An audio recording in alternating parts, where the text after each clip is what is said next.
Story top the shit out of me though. Oh, hello, friends. Jordan See you Kennedy. there. Jordan Kennedy. Christian Geffer. Welcome to this meeting we've called you to. Final four. Final four. We're going to see Riley Curran again. Yep. He's playing against a little Jeskai action. I brought his deck list. Mm-hmm. Fun fact for viewers at home, I just lost $40 to Riley Curran off camera. So that was cool. Not gambling on Magic, just gambling on rolling dice. Right. Pure degeneracy. Stoneforge list. That's got some Stoneforge Mystics, Restoration Angel P, and Kieran Millar. That's a nice one. Sophie, sort of Light and Shadow, we talked about a lot. Force Negations, Teferi Hero of Dominaria is what Riley's opponent, Corwin, here has brought. And two quick back-to-back lands, both tap lands for Curran. And I'm not really quite sure what's going on the table there. It's the Glarus Hitness Prayer. It looks like a Stoneforge Mystic. So, didn't see what he grabbed, but I would assume a Batter. So he doesn't actually have a Batter Skull. I think a Light and Shadow. Light and Shadow, Fire and Ice. He does have one Batter Skull. So, excuse me. I said you the list as well. That's right. There, sir. So, Riley was telling me a little bit before this match that he perceives it to be a bad matchup. Mm-hmm. Not a lot that he can do to interact with the long-term control plan. Yeah, Bird's decks typically bad against Jeskai decks. Right, just the removal suite, the counter spells in the late game, lots of ways that things can go south. Riley said he did think he had some game. Well, I shouldn't say that. The Bird decks that are able to generate value can usually do pretty well against the Jeskai decks, but here Riley is really going toward a game plan where his creatures aren't getting value as much as they're synergizing, and Jeskai is able to break that up pretty well. Yeah, the Helixes and the Bolts are going to be a really hard time for Riley's X1 creatures that all need to stay on the battlefield at the same time. Riley is going to get a Walking Ballista. Off of Ranger Captain of Eos. Nice, not a bad start there. Mm-hmm. Walking Ballista we've seen a lot today. Been kind of a staple in a lot of decks in Modern now. Card's just great. Card's just good. I love it. Every version of Tron plays it. You see Riley playing it here. Hardened Scales did a lot of cool things with it today, obviously. Right. Hollowed Fountain shocked here for Corwin. I think he's going to fall down to just 18. I think he went tap land and untap land and the shock land. So not a bad start there for either player. All right, Riley's going to get a land for that there Path to Exile. Yeah, Path came down pretty quickly. Up to 4 mana, so Riley can cast the spells that he wants to do. Looks like we see, I don't know what that card is down there next to the Stoneforge Mystic. Could be Batter Skull. Could be Batter. It is a Batter. It is a sword. Sort of Kaladesh Inventions. Yeah, well, I wish we could tell. But he's going to get in there for 3. Is there only one sword in his main deck? There's Light and Shadow and Sword of Fire and Ice. Okay. So that looks like Fire and Ice. I think I see some red on there. Yeah. But that would make sense, like 5U, Mr. Curran. 5, regardless, I believe. 2 damage to any target or 2 damage to target creature? It's 2 damage to any target. Okay, so Curran could be down to 17 here. Or 15. No, that's okay. Yeah, 15. 15, yeah. You're Math right. is hard at the end of a long day. That's right.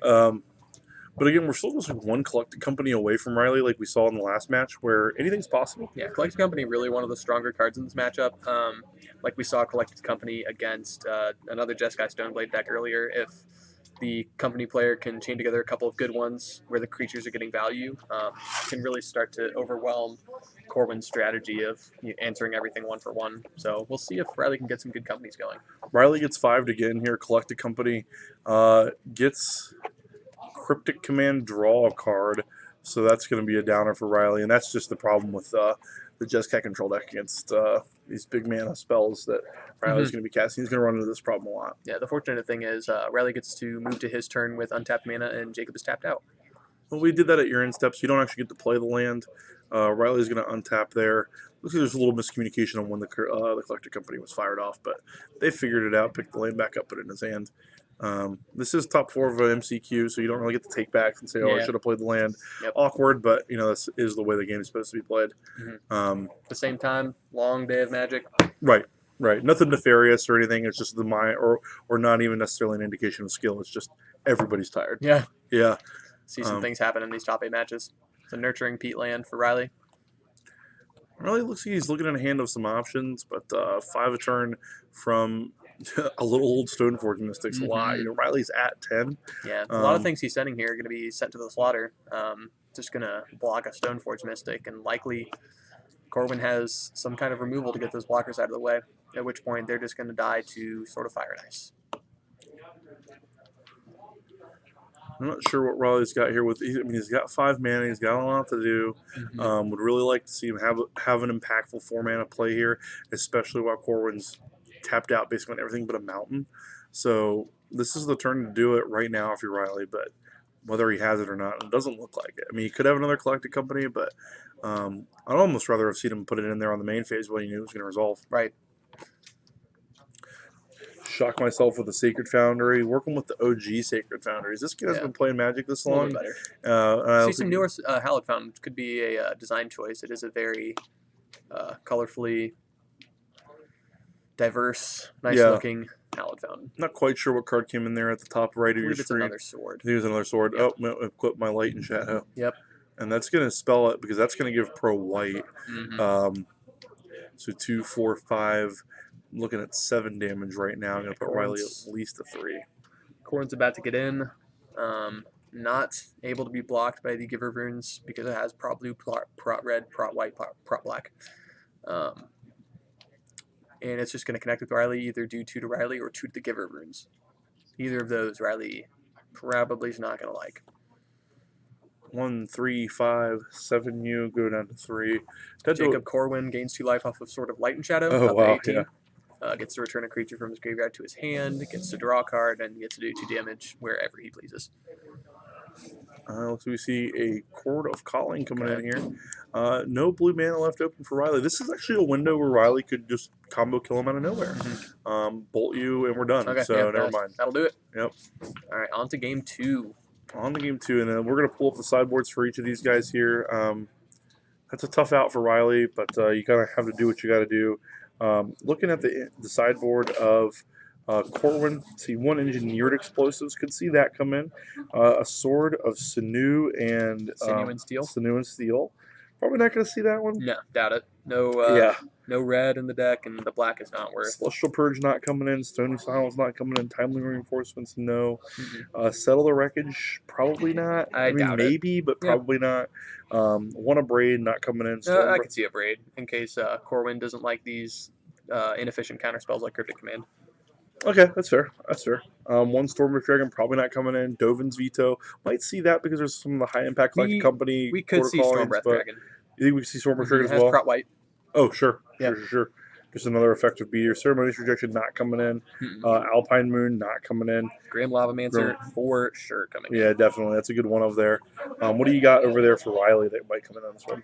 Riley's got some options. What he really wants to do is try and get cards that generate more than 1 card worth of advantage. So let's see what he has here. We've got... Is this Riley? It's not Riley. I don't think I have Riley's list. Oh, let me back it up here because I think you took a picture of his. Oh, that's right. 2 Assassin's Trophy, probably not necessarily. So. Not really a lot of permanents coming in there. There's actually one of the Abrupt Decays we were just talking about. Yep, I love that. Yep, that's going to be nice. 3 Path Exiles, probably not super important. Plague Engineer, probably not. 2 Sing Collectors, I like that card a little bit. If anything, just for information for Riley. 2 Trialers Trackers, this is going to go long, get that in there. Night of Autumn, that's going to be able to blow up those artifacts. That's going to be a problem. It's an option. Yeah, it's a thing to bring in if you hate the other cards. Burrington Forge Tender, not going to be bringing that one in. Hex Drinker, I could definitely see coming in. What's the text in Hex Drinker? So it is a 2/1 for 1. It's a snake. It has level up. Remember that old gem? Oh, yeah. Yep, so level up for 1 generic mana. If it's levels 1 through 2...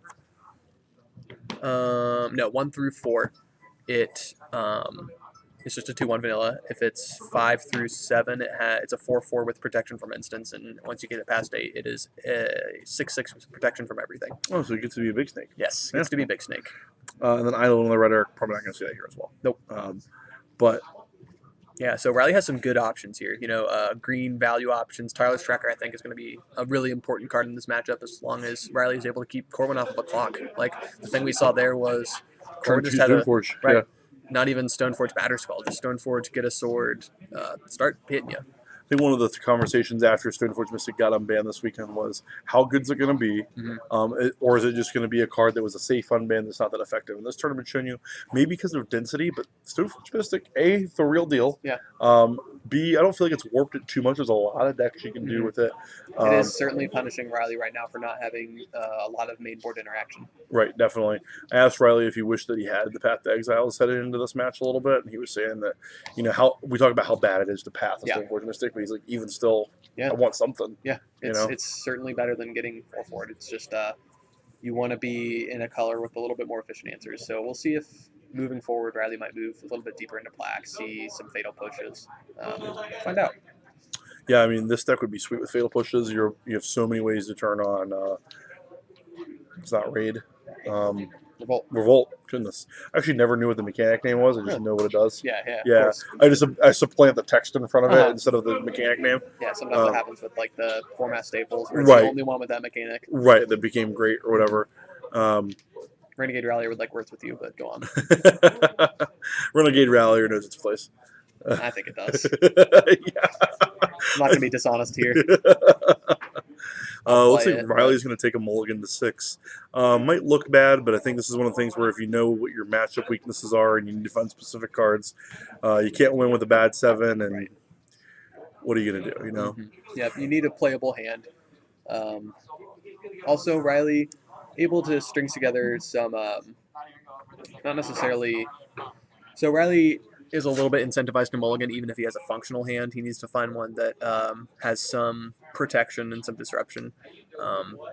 He wants to be looking for either a threat and interaction for Stoneforge. He could be looking for a threat and protection for the threat. I did just see an Assassin's Trophy or an Abrupt Decay in his hand, so I'm pretty excited by that idea. Right. If I'm Riley, debating on what card specifically to put back. Honestly, anything that doesn't interact, non-lands, you're really not trying to get your combo out on turn 3 here. Yeah, Riley knows whatever he's putting out is likely to just be there to get removal out of Jacob's hand. So he's going to start out with a tapped Temple Garden. Temple Garden, go. Passing it back here, Corwin, debating, should I play land, should I not? Okay, yeah, I should. Flooded Strand, go.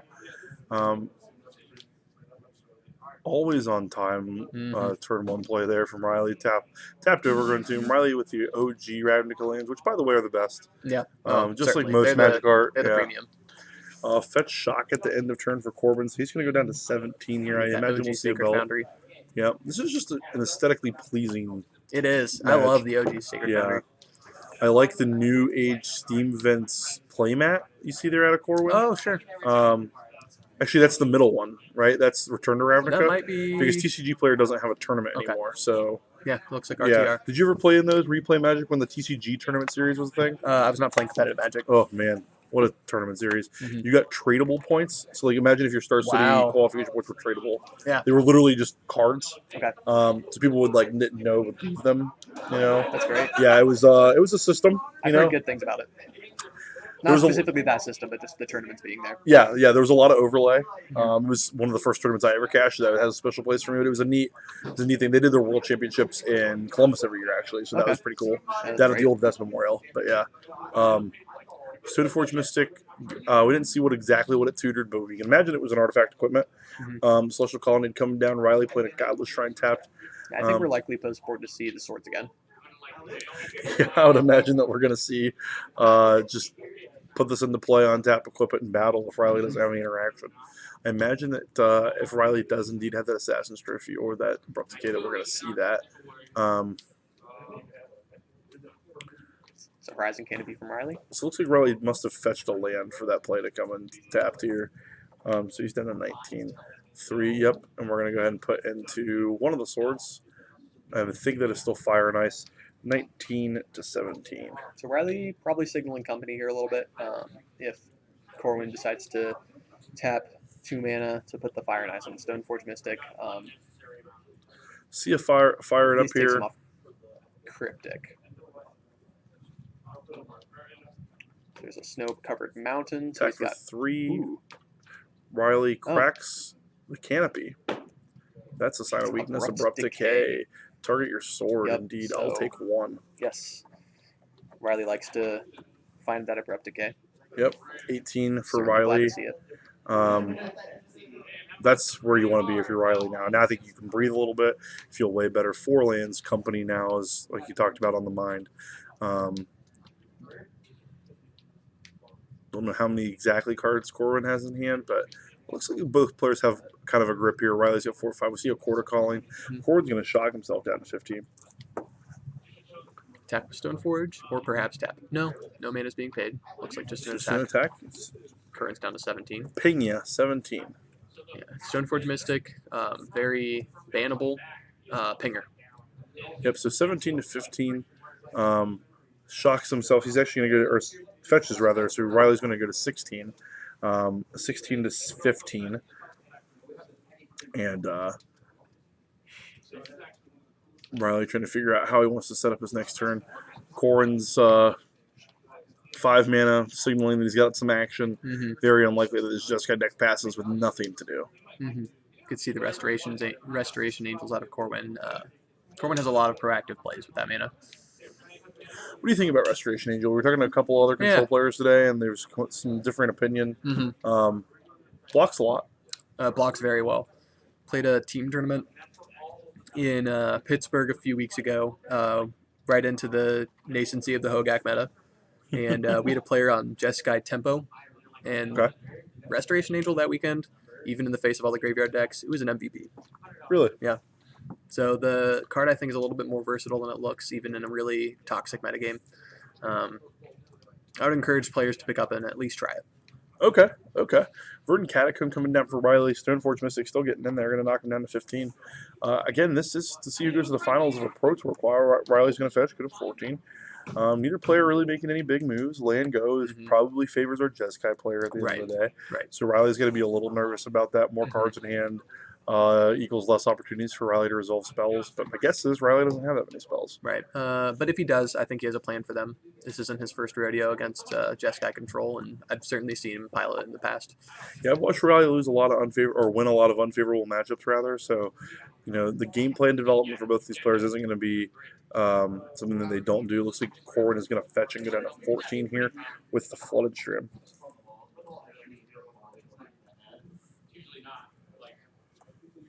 So 14's all. And if you're sitting at home thinking, wow, this is a barn burner, you're right along with us. Yep. Sometimes these matchups pan out like this, just an exchange of resources for the first couple turns, and then draw go.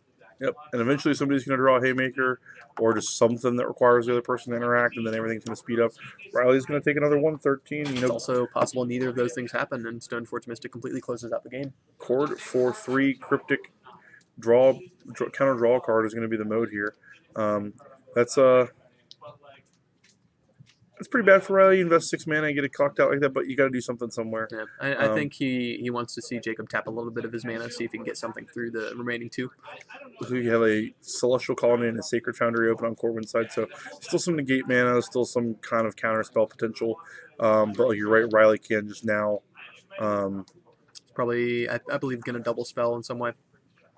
Hopefully he has 2 good spells to cast. There's an Eternal Witness. That's a good start.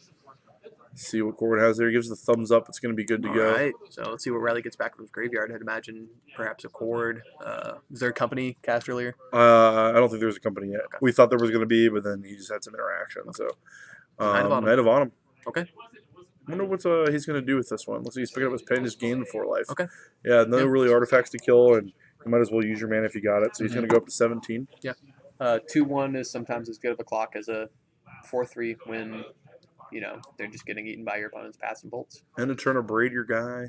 That's a reasonable. I mean, that's what the card's in there for, I guess, at this point. And Knight of Autumn can now trade with Stoneforge Mystic, so the attack isn't just free.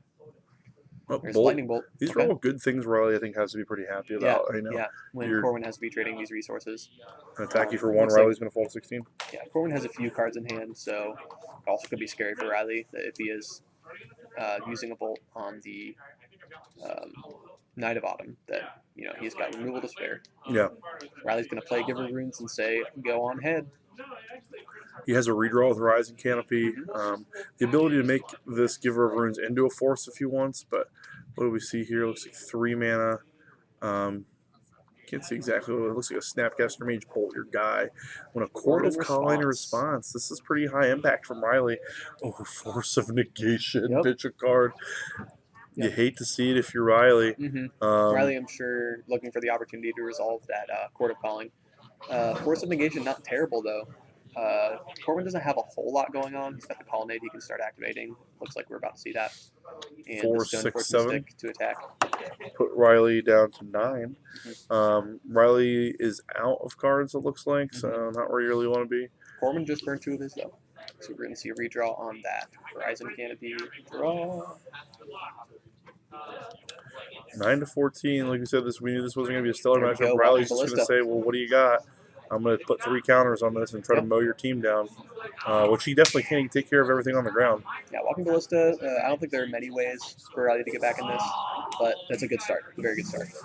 Yep, path goes to the Ballista. Ballista counters go to the Stone Fortune Mystic. So now Corwin's left with just the Colonnade. He's going to attack with it. Send Riley down to 5. Interesting use of the path, honestly. You know that Riley's going to do it next turn anyway. I think I would have held on to it, but looks like 3 cards in hand now for Corwin. So Riley's done a good job of whittling these cards down, which is what he has to do. He's going to kind of keep the top of the deck a little hot, but I think I've seen this from Riley before. He's close. He's got, looks like we think 2 more turns. So I'll be curious to see a little bit how Riley pieces this back together. Maybe there's an Eternal Witness when we're doing the graveyard check. Eternal Witness would leave him with 4 extra mana. Could also be looking for his outs. Yeah, see what I've used so far. Right. What can I hit off of a collected company, or what's reasonable for me to do here? Yeah, Jacob down to looks like 1 or 2 cards, or just a very thick stack that he's holding off the ground. He's doing some flicking. It's like maybe a 3. Yeah, that's what I had it read as. Was a 3. Too few cards to count here, but really trying to figure out how to get a win out of this. This is when you want to take your time in the tournament. Like we talked about, Riley is quick but deliberate. If there's a time to take your time, it's down a game in top 4 of a PTQ. I think his pacing was described as comfy. Yeah, that's probably fair. Yeah, that sounds like an accurate representation.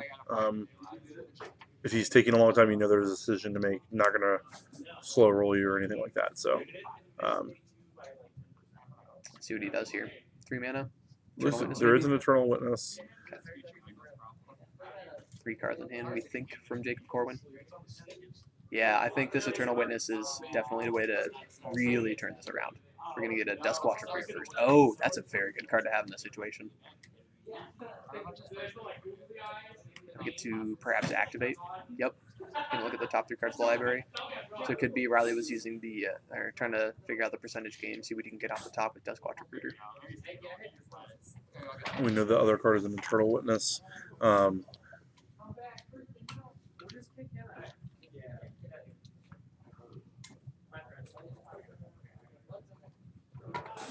And if you think we're just kind of being silent waiting on pins and needles, we just need to see what Riley draws here. Yeah. That's kind of really what this comes down to. Yeah, this is probably, if the match is going to turn around, this is where it happens. Yep. Yeah, really left with a couple very good spells in hand. Burnt and Forge Tender, okay. It's going to protect him against a bolt that could kill him. Yeah. Because that's what happened last time. Path that guy. Riley's going to go get a land out of his deck. Okay. All right, so we're left with dual decks, Celestial Colonnade versus Burnt and Forge Tender. What a bad Celestial Colonnade. What do you mean? I don't know. Just don't like the art of Celestial Colonnade. Really? Yeah. I know it's like very... Just in general? Yeah, I'm a fan. What a weird take. Yep. I mean, I don't think anyone's super passionate about the art for Celestial Colonnade, but definitely something affirmatively weird to, hate it. Yeah. Something weird to, affirmatively dislike. Yeah. Low on my list. Riley's going to fall down to 1 here. Needs something good off the top. What are we going to find?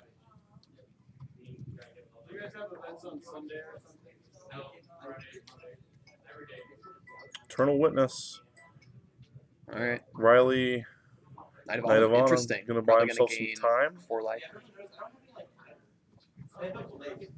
He's going to buy 1 more turn. Really interesting. Riley's graveyard has some heaters, but part of Riley's plan, he says, you know what? We're going to get out of this with a Knight of Autumn. Fortune Cinder is a 1/1. Yes. Okay, so he's gonna knock down Fortune Corwin Cinder's to getting 1. halved. Yeah, and that probably screams I have Lightning Bolt. Yeah. He would have used it last turn, I believe. Oh, fair enough. Yeah. Hopefully Corwin's not slow rolling it. Lightning Helix. Helix. Snapcaster Helix. Yeah. Wow. 6 That's Riley it. extending the hand. Corwin moving on Good to the game. finals of this Mythic Championship qualifier. With a little Jeskai pile. Not Yep. too shabby. Yeah. We saw Jeskai Stoneblade round 1. See a little bit of a different take in round 2 here. Absolutely. Or in the top 4. I'm Yeah, pretty this is a excited. much more creature heavy version. We didn't get to see a whole lot of that. Yeah, the Curse to the Back table, by the way, it's back. What? The Curse to the Back table, Oh. it's back. Okay. But well, that means we can move pretty quickly onto the finals if the players are going to play it out. So you get to see a camera match. A lot of times players are incentivized to, if one player can't make it, or one player needs the money more, they may split in some way that they don't need to resolve. See them play for it. Exactly. So we'll be right back.